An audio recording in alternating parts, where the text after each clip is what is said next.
নমস্কার বন্ধুরা, প্রত্যেক দিনের মতন আজকেও চলে আসলাম তোমাদের সঙ্গে শেয়ার করতে একটা লং ব্লগ ভিডিও নিয়ে। আমি সোনাই ফ্রম ওয়েস্ট বেঙ্গল। সকাল সকাল কাপড় কেচে আমি কাজকর্ম সেরে রান্নাঘরে চলে এসেছি। যেহেতু আজকে শনিবার, সম্পূর্ণ নিরামিষ। চানা পনির বসিয়েছি আর একটা কড়াই বসিয়েছিলাম রসা, আর বাকি রয়েছে আলু কাতলের তরকারিটা। তো তাড়াতাড়ি রান্না সেরে ভাবছিলাম যে মন্দিরে পুজো দিতে যাব, ওই জন্য চলে গিয়েছিলাম মন্দিরে। তো এই দেখো সকাল সকাল স্নানটাও করে নিয়েছি, মাথাটা আঁচড়ে নিয়েছি, সমস্ত ঠাকুরের জোগাড় জান্তি করে আমি আজকে মন্দিরে চলে গিয়েছিলাম। এই দেখো মন্দিরের উদ্দেশ্যে রওনা দিয়েছি। ছেলে রয়েছে, ওই জন্যই ছেলেকে ডাকছি হাত ধরে, যেহেতু বাইরে বুঝতেই পারছো গাড়ি ঘোড়ার ব্যাপার, ওই জন্য ছেলেকে সম্পূর্ণভাবে শক্ত করে হাতটা ধরে রেখেছি। খুব দুষ্টু ছেলে। আর এই মন্দিরটা কোথায় বলো তো? বৃষ্টিপুর মায়ের মন্দির, খুব জাগ্রত মন্দির। পৌষ মাসে এখানে বড্ড বড় হয়ে মেলা হয়। সবাই ঘুরে যেও, যারা যারা আসুন, আর যারা এসেছো তারা তো জানোই। ধরো, তো দেখো বিভিন্ন রকম দোকান তো রয়েইছে। আর এই দেখো এই ডান দিকে না মায়ের ফুল, বেলপাতা যে যেটা নেয় বাটা দেয়, সেই সম্পূর্ণ সেখানে পাওয়া যায়। আর ও অপোজিটে খাবারের দোকানগুলো রয়েছে। আর এই দেখো মায়ের মন্দিরের ভেতরকার স্থানটা দেখো, কত সুন্দর মায়ের মন্দিরটা, খুব ভালো লাগে। আর চারিপাশটা আমি তোমাদের সঙ্গে শেয়ার করছি। দেখো কত ছবি দেওয়া রয়েছে। আর আমরা লাইনেও দাঁড়িয়ে পড়েছি, একটু ভিড় ছিল।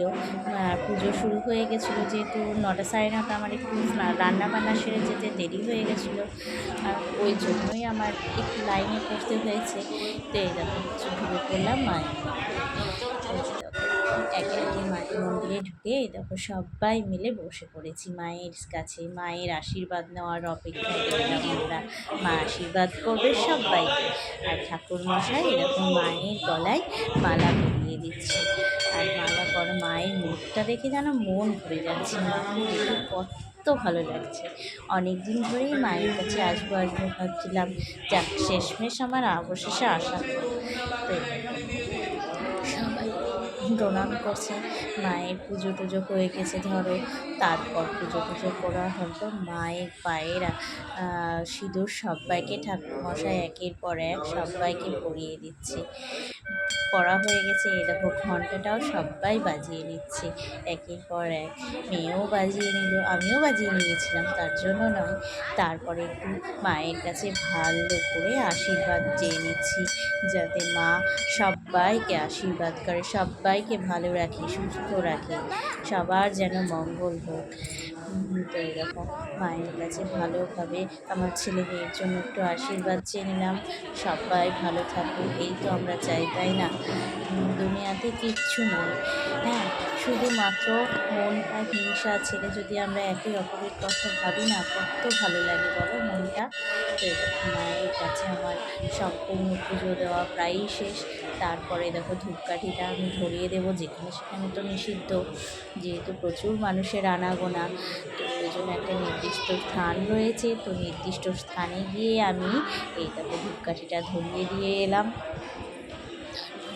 ধূপকাঠিটা ধরানো হয়ে গেলে এবার বেরিয়ে পড়বো মায়ের মন্দির থেকে।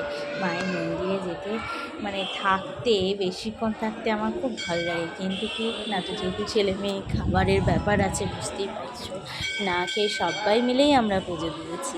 4 জনাই পুজো দিয়েছি, জানেন তো। ছেলে মেয়েও আমার দিয়েছে। আমার মেয়েও খুব শখ ছিল যে মাকে একটু পুজো দেবো, তো মা বললো, ওই জন্যই আরও মেয়েকে দিয়েও পুজো দিয়েছি। আর এই দেখো চারিপাশের দোকানগুলো দেখো কি ভালো লাগছে। মায়ের মন্দির থেকে আমরা বেরিয়ে পড়লাম, যেহেতু মায়ের মন্দিরে পুজো দেওয়ারও হয়ে গেছে তারপরে আমরা এই দেখো বেরিয়ে পড়েছি। আর এই দেখো মায়ের মন্দিরের পেছনের স্থানটা দেখো কত ভালো লাগছে, তাই না বলো?